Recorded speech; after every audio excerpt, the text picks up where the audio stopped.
Wonder Egg Priority is now 2 episodes into this compelling original anime that somehow, to me, is the standout in a season that is chock full of compelling anime sequels. And if this was any other show, or if the quality was any less than what it currently is, I would usually say, oh, it's a missed opportunity, it's unfortunate that this had to air in winter, because so many sequels are in this season. It's going to get overshadowed. And I mean, there's already anime sequels that generally would be the most talked about thing, like stuff like Log Horizon, the new season, but because there's already so many other more relevant new sequels, even that can get overshadowed. So for me to come up here and say that the thing that I look forward to now the most every single week is a show by the name of Wonder Egg Priority, I'm flabbergasted, and I'm so happy to see how many people immediately checked out the first episode. And I had quite a few people say, like, thanks for recommending this because this blew me away, I had no idea. And I was actually surprised by how many people immediately gave this one a shot, because I thought this was something that was going to take a few weeks, if not a couple of months, before it would really start booming. So I'm hoping people are going to be in here for the long haul, because I'm loving this for sure. We're definitely getting more and more answers the longer we watch, and at this point it's crystal clear kind of like the theme and what the show is trying to aim to do. It's a show about overcoming trauma. The eggs that get hatched, each of these characters are going to have a piece of trauma that is going to be what's known as the Wonder Killer. The Wonder Killer being a monster in the form of their trauma. In this case, it was the gym coach who basically abused this girl to probably the point of insanity, from saying she was fat when she clearly wasn't, saying she's not trying hard enough, she's lazy, this and that. So you have to go up against basically a Dante's Inferno looking girl who shoots goo from her chest, which is honestly the first time I've seen that since the video game Dante's Inferno, where instead of goo, it was like demon babies being shot out. Creepy as shit, but quite artistic in the case of Wonder Egg Priority. I'm really liking this. The only real question I think I have at this point is, I'm curious to see the direction they're going, because we knew that the damage inflicted in these kind of like Wonder Egg sequences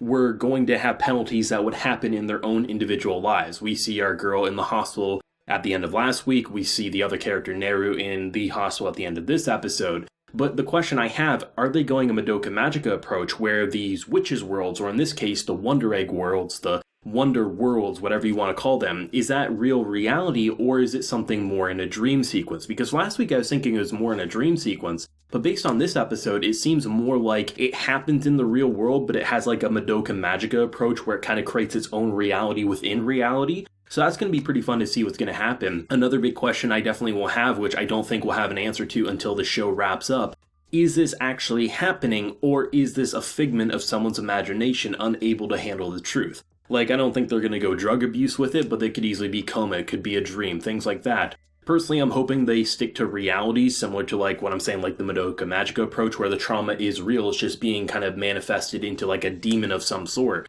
And I'm loving it for that. I mean, this episode I thought did a great job at showcasing like what the show was going to offer. Clearly the end goal and the objective is for Ai to revive her friend. That's her goal. Save enough eggs and she'll be able to revive her friend. Probably not. Doubt this will have that happy of an ending, but that's the wishful thinking of a very innocent girl risking her life for her friend. As you have another who is basically killing herself trying to take on too many eggs in one basket. So it's going to be interesting to see, because the whole idea is that if your friends come to save you, you can be saved. So most likely either Ai or Neru, or one of the other main characters that will get introduced by the looks of the My Anime List posting, there should be about 4. Most likely one of them will end up dead or in a state where they have to be saved. Will they be able to? Hard to say, right? So the idea of having basically an episodic plotline where each episode or every couple of episodes we break a new egg, maybe more eggs, here's a character, here's their trauma, relating to real world injuries and personal trauma in a way that creates this kind of like anime monstrosity atmosphere,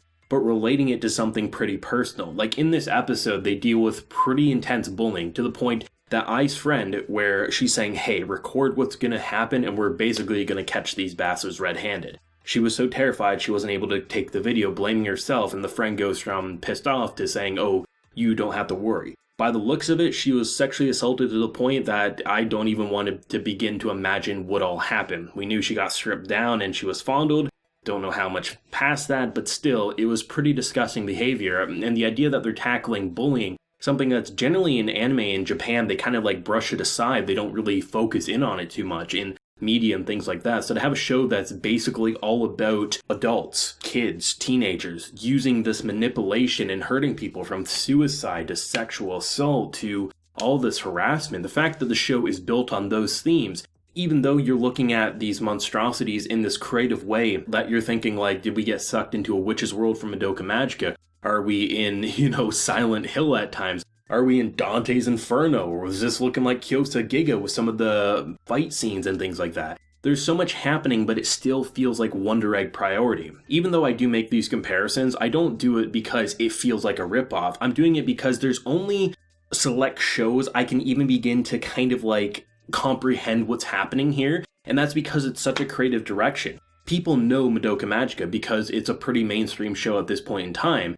but you don't look at Madoka Magica and say, oh, it's just another magical girl show. So by using that as kind of like a ground base to go off of, we're able to kind of like bring ourselves down and start saying, okay, we know what that show did, so we can maybe start predicting where this is going. But the more we watch, the more we're seeing that this is actually one of the more personal and realistic stories about trauma and abuse, except they're using anime monsters in that kind of monster of the week formula in order to defeat that trauma, which I wouldn't be surprised if what they're defeating really is just emotional demons, all things considered. I'm really liking that about the show, and how there definitely is this like episodic like storyline that continues. The goal of reviving a friend, but then obviously the new growing bonds between the kind of like, I don't even know what you want to call them, the Wonder Egg Saviors or something like that, these girls who break open the eggs and buy them. It's very hard to say like what we should label certain things and what we're actually seeing, but I mean, there's quite a bit of trauma, and I think that's the defining word for the show is trauma, that you have to overcome that. But what's interesting, and the thing that I hope to see more of, which we got in this episode,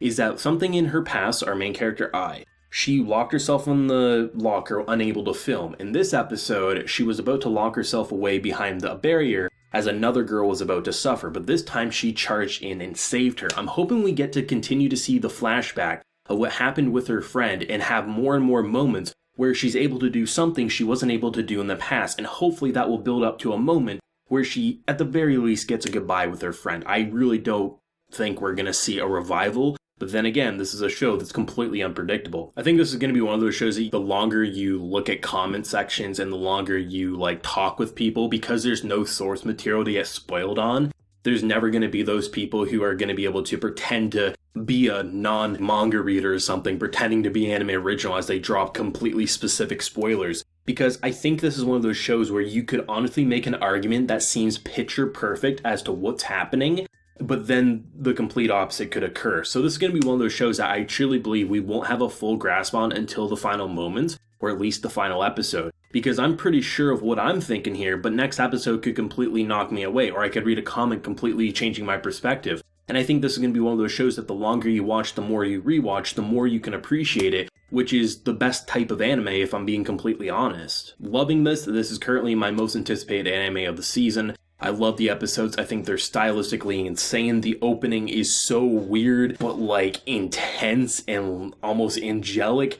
No idea even what to compare it to. The ending's pretty like natural for anime, but the opening is in a league of its own, which I love. I'm just really enjoying the characters. I'm loving the episodic storyline with the main hook always lingering. Great characterization, amazing emotional trauma. Can't wait to see more. Let me know your thoughts and feelings, and definitely those theories down below. If you liked the video, of course, leave a like, share, support, and hit that subscribe button if you're happy new around here. So until next time, everyone, please take care and have a good one.